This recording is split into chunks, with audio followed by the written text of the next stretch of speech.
Hello students, जय हिंद जय भारत। आज मैं प्रायद्वीपीय भारत के दूसरे पार्ट को मैं बताऊंगा और ये प्रायद्वीपीय भारत का अंतिम पार्ट होगा। प्रायद्वीपीय भारत में मैंने आपको पहले ऊपर का पूरा भाग बता दिया था, अरावली पर्वत के बारे में बता दिया था। यहाँ पर अरावली पर्वत है, इसके बारे में मैंने आपको पूरा एक्सप्लेन कर दिया था। अरावली पर्वत का सर्वोच्च शिखर कौन सा है? गुरु शिखर। इसी तरह से मैंने आपको सतपुड़ा और विंध्याचल की पहाड़ियों के बारे में बता दिया था। यहाँ पर सतपुड़ा और विंध्याचल की पहाड़ियाँ हैं, इसके बीच में से नर्मदा नदी होकर गुजरती है जो जाकर खंबात की खाड़ी में गिरती है। कहाँ से? विंध्याचल और सतपुड़ा पर्वत के बीच में से नर्मदा नदी निकलती है जो खंबात की खाड़ी के बीच होकर गिरती है। इसी तरह से सतपुड़ा की पहाड़ी के नीचे से ताप्ती नदी निकलती है यहाँ से, जो खंबाती खाड़ी में आकर गिरती है। आज हम प्रीडोमिनेटली पश्चिमी घाट और पूर्वी घाट पर्वतों का अध्ययन करेंगे। पश्चिमी घाट पर्वत में कौन कौन से दर्रे हैं, पश्चिमी घाट पर्वत की सर्वोच्च चोटी कौन सी है, पश्चिमी घाट पर्वत से कौन कौन सी महत्वपूर्ण सड़कें होकर गुजरती हैं, इसके बारे में हम पूरी विस्तार से चर्चा करेंगे। पश्चिमी घाट पर्वत भारत में विस्तृत सबसे लंबा पर्वत है। क्या बोला मैंने? पश्चिमी घाट पर्वत भारत में विस्तृत सबसे लंबा पर्वत है। हिमालय पर्वत का विस्तार तिब्बत में भी है, नेपाल में भी है और भारत में भी है। तो आप ये नहीं कह सकते कि जो हिमालय पर्वत है वो भारत का सबसे बड़ा पर्वत है। नहीं, भारत का सबसे बड़ा पर्वत पश्चिमी घाट पर्वत है, जिसको हम सिहाद्री की पहाड़ी भी कहते हैं। क्या बोलते हैं? सिहाद्री की पहाड़ी। इंग्लिश में हम इसको वेस्टर्न घाट बोलते हैं, हिंदी में हम इसको पश्चिमी घाट बोलते हैं। पश्चिमी घाट पर्वत का विस्तार उत्तर में महाराष्ट्र से लेकर दक्षिण में केरल तक है। क्या बोला मैंने? पश्चिमी घाट पर्वत का विस्तार उत्तर में महाराष्ट्र से लेकर दक्षिण में केरल तक है। पश्चिमी घाट पर्वत भारत में उत्तर से दक्षिण की ओर विस्तृत सबसे लंबा पर्वत है। जबकि आप देखेंगे हिमालय पर्वत किस ओर है? पश्चिम से पूर्व या पूर्व से पश्चिम की ओर है, जबकि पश्चिमी घाट पर्वत उत्तर से दक्षिण की ओर है। ठीक है। गुजरात के, ये पूरा गुजरात माना है, ये गुजरात स्टेट कहलाता है, आप जानते ही हैं। गुजरात कुछ इस तरह से स्टेट है, ये आपका ये पूरा गुजरात कहलाता है। यहाँ पर इस तरह से और क्लियर बना देता हूँ।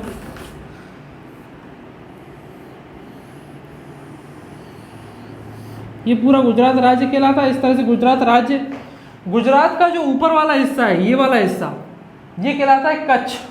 क्या कहलाता है? कच्छ का रण आपने सुना होगा। और ये कहलाता है काठियावाड़। ये क्या कहलाता है? काठियावाड़। काठियावाड़ प्रायद्वीप पर 3 छोटी छोटी पहाड़ियां हैं। कई बार एग्जाम में पूछ लेता है कि काठियावाड़ प्रायद्वीप पर कौन कौन सी पहाड़ियां हैं, और ये वाला हिस्सा सौराष्ट्र कहलाता है। ठीक है ना। तो काठियावाड़ प्रायद्वीप पर एक तो मांडवी पहाड़ी है जो कि उत्तर में है, पश्चिम में वारदा पहाड़ी है।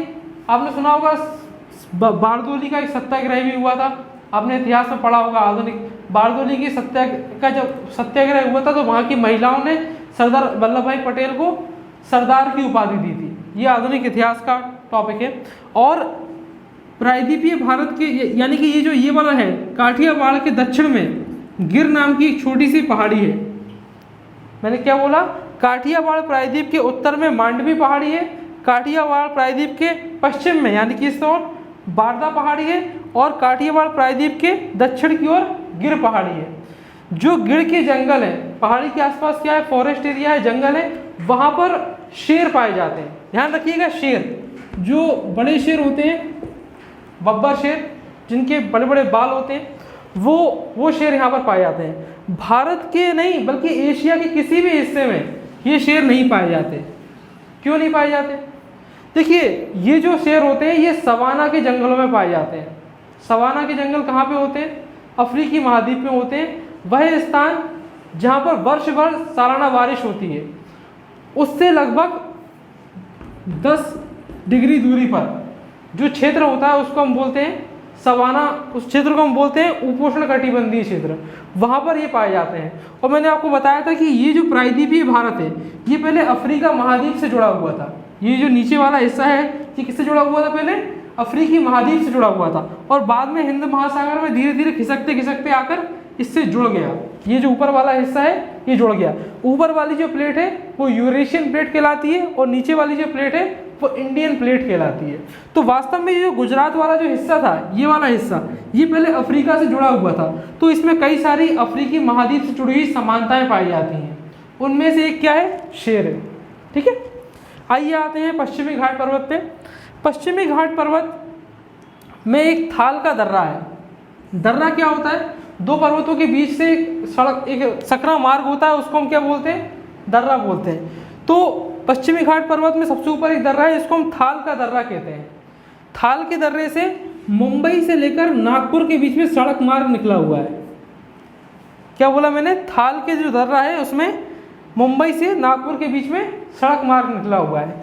इसी तरह से पश्चिमी घाट पर्वत में एक और दर्रा है, मुंबई से लेकर पुणे के बीच में, मुंबई से लेकर पुणे के बीच में जो सड़क मार्ग निकला हुआ है वो भोर के दर्रे से निकला हुआ है। अक्सर क्या होता है एग्जाम में जब स्टूडेंट प्रिपरेशन करते हैं तो वो दर्रों के बारे में पढ़ते हैं, तो हिमालय पर्वत में जितने भी दर्रे होते हैं उन सबको याद कर लेते हैं, और यहाँ जो पश्चिमी घाट पर्वत और पूर्वी घाट पर्वत में जो दर्रे हैं उसको बिल्कुल इग्नोर कर देते हैं, छोड़ देते हैं, और एग्जाम में अक्सर इसी से जुड़े हुए क्वेश्चन पूछ लेते हैं। तो जो मुंबई और पुणे को जोड़ने वाली जो सड़क है वो भोर के दर्रे से होकर गुजरती है। इसके बीच में जो हाईवे निकला हुआ है उसका नाम है NH4। हाईवे का नाम क्या है, NH4। NH4 नाम का हाईवे मुंबई और पुणे के बीच में, ये आगे जाकर मुंबई, पुणे, और फिर आगे जाकर बेंगलोर, और फिर आगे जाकर चेन्नई को जोड़ता है। अगर आपने पढ़ा होगा हाईवे कहाँ से कहाँ जाता है, मुंबई से पुणे, पुणे से बेंगलोर, और बेंगलोर से चेन्नई के बीच में जाता है। आगे आते हैं, पश्चिमी घाट पर्वत की सबसे ऊंची चोटी अनाईमुदी है। पश्चिमी घाट पर्वत की सबसे ऊंची चोटी कौन सी है, अनाईमुदी।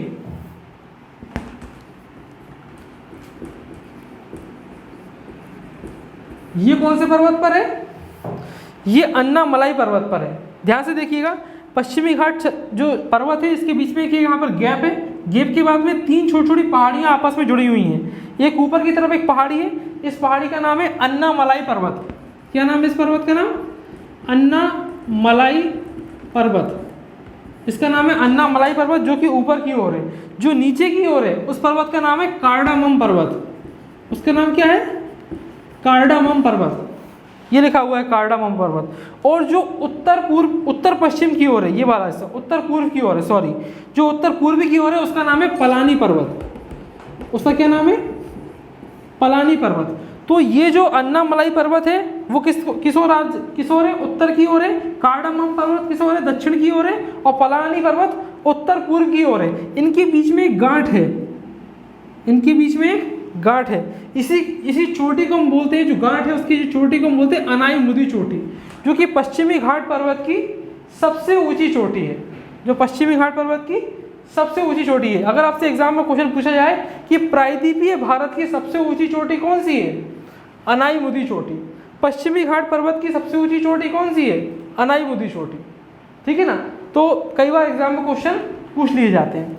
इसके अलावा यहाँ पर एक और दर्रा है, ये आप देखेंगे कि ये जो पश्चिमी घाट पर्वत है इसके बीच में खाली सा स्थान है, और फिर बाद में ये अन्नामलाई पर्वत है। तो इस दर्रे को हम क्या बोलते हैं, इस दर्रे को हम बोलते हैं पाल दर्रा, पाल का दर्रा। पलक्कड़ से लेकर, पलक्कड़ एक शहर है केरल में, वहां से लेकर मदुरई के बीच में जो सड़क जाती है वो इसी को ऊपर जाती है। पलक्कड़ से लेकर मदुरई एक शहर है, उसके बीच में जो सड़क जाती है, पलक्कड़ से मदुरई के बीच में, मदुरई एक शहर है तमिलनाडु में, आपने सुना होगा, वहां पर मीनाक्षी मंदिर है, बहुत ही प्रसिद्ध मंदिर है। तो वो कहाँ से होकर जाती है, पाल के दर्रे से होकर जाती है। और एक और आखिरी दर्रा है यहाँ पर, जो तिरुवनंतपुरम से लेकर मदुरई के बीच में जो सड़क जाती है वो कौन से दर्रे से होकर जाती है, तिरुवनंतपुरम से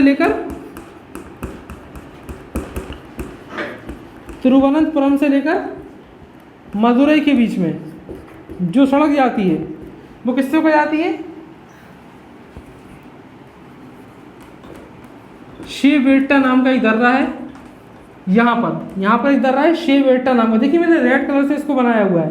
तो ये शेवेट्टा का दर्रा कहलाता है, जो तिरुवनंतपुरम से मदुरई की ओर सड़क मार्ग जाता है।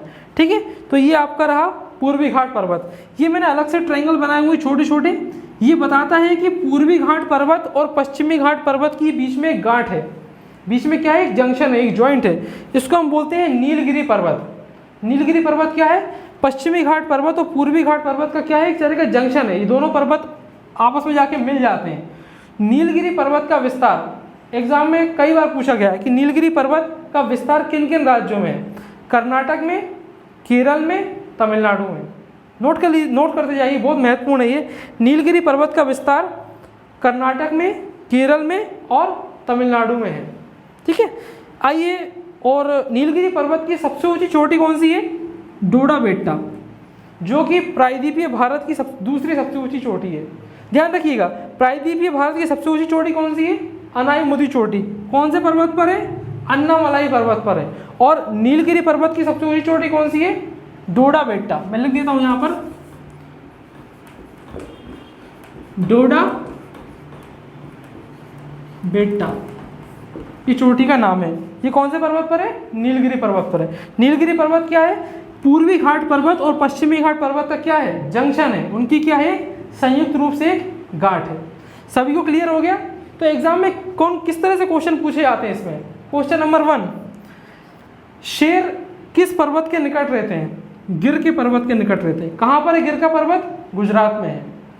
पश्चिमी घाट पर्वत में, पश्चिमी घाट पर्वत में कौन कौन से दर्रे हैं, थाल का दर्रा, भोर का दर्रा, पाल का दर्रा और शिया बेट्टा का दर्रा। शिया बेट्टा। नेशनल हाईवे 4 किस दर्रे से होकर गुजरता है, या मुंबई से पुणे के बीच में जो सड़क मार्ग है वो किस दर्रे से होकर जाता है, भोर के दर्रे से। तिरुवनंतपुरम से लेकर मदुरई के बीच में जो सड़क मार्ग है कौन से दर्रे से होकर जाता है, शेह बेट्टे के दर्रे से होकर जाता है। नीलगिरी पर्वत का विस्तार किन किन राज्यों में है, कर्नाटक में, केरल में और तमिलनाडु में। नीलगिरी पर्वत की सबसे ऊंची चोटी कौन सी है, डोडा बेट्टा है। प्रायद्वीपीय भारत की दूसरी सबसे बड़ी चोटी कौन सी है, डोडा बेट्टा है। तो इस तरह से एग्जाम में क्वेश्चन पूछे जाते हैं। प्रायद्वीपीय भारत बहुत ही महत्वपूर्ण है। आइए हम शुरुआत करते हैं पूर्वी घाट पर्वत की।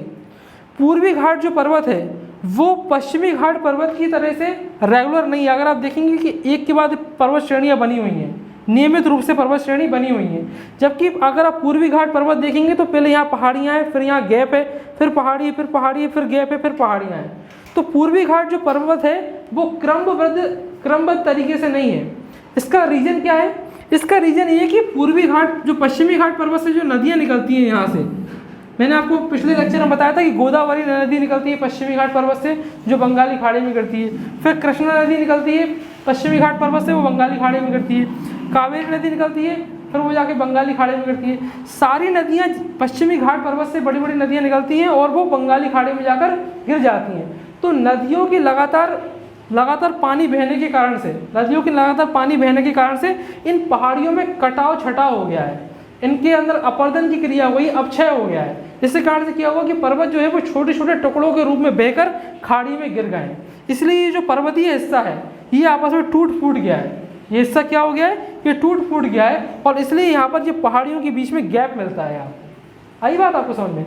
असल में जो पानी का बहाव है, यहाँ से जितनी भी नदियाँ निकलती हैं वो किस तरफ है, पूरब की तरफ है। गोदावरी नदी का बहाव किस ओर है, पूरब की तरफ है। कृष्णा नदी का बहाव किस तरफ है, पूरब की तरफ है। और कावेरी नदी का बहाव भी पूरब की तरफ है। तो नदियों के बहाव होने के कारण से पहाड़ियों में कटाव छटाव हो गया है। इस कारण से इन पहाड़ियों के बीच में आपको गैप मिलते हैं। आइए इन पहाड़ियों के बारे में चर्चा कर लेते हैं, एग्जाम में पूछी जाती हैं। उड़ीसा में महेंद्रगिरी पहाड़ी है। उड़ीसा में महेंद्रगिरी पहाड़ी है जो आप देख रहे हैं बिल्कुल रेगुलर है, क्रमबद्ध तरीके से है। आंध्र प्रदेश में 3 महत्वपूर्ण पहाड़ियाँ हैं, नल्लामलाई की पहाड़ी, बेलकोंडा की पहाड़ी और पालकोंडा की पहाड़ी। ये बिल्कुल नियमित रूप से हैं, नल्लामलाई, बेलकोंडा, पालकोंडा, ठीक है।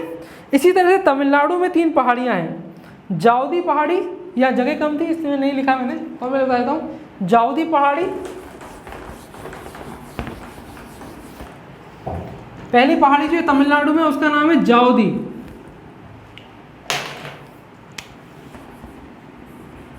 जाउदी पहाड़ी। दूसरी पहाड़ी जो कि यहाँ पर जस्ट इसके नीचे, इसका नाम है शिवराय पहाड़ी। शिवराय पहाड़ी। तीसरी जो पहाड़ी है उसका नाम है तिरुमलई पहाड़ी। तिरुमलई और चौथी जो अंतिम है उसका नाम है सिरुमलई। साउथ में कुछ इसी तरह से नाम होते हैं, तिरुमलई, सिरुमलई, शेवराय, जावदी। तो कई बार इन पहाड़ियों का क्रम भी पूछ लेते हैं। अगर आपसे पूछा जाए कि भारत की सबसे दक्षिणतम पहाड़ी कौन सी है, सबसे लास्ट वाली पहाड़ी कार्डामम पहाड़ी है। कार्डामम पहाड़ी को हम इलायची हिल भी कहते हैं, क्योंकि यहाँ पर इलायची की बड़े पैमाने पे उत्पादन होता है, ठीक है ना। तो इसी तरह से भारत का सबसे उत्तर में कौन सी पहाड़ी है, मांडवी पहाड़ी। सबसे लंबा पर्वत कौन सा है, पश्चिमी घाट पर्वत। इसके अलावा दो एक इंपॉर्टेंट टॉपिक बचे हुए हैं। नीलगिरी पर्वत में एक टूरिस्ट स्पॉट है, इसका नाम है ऊटी।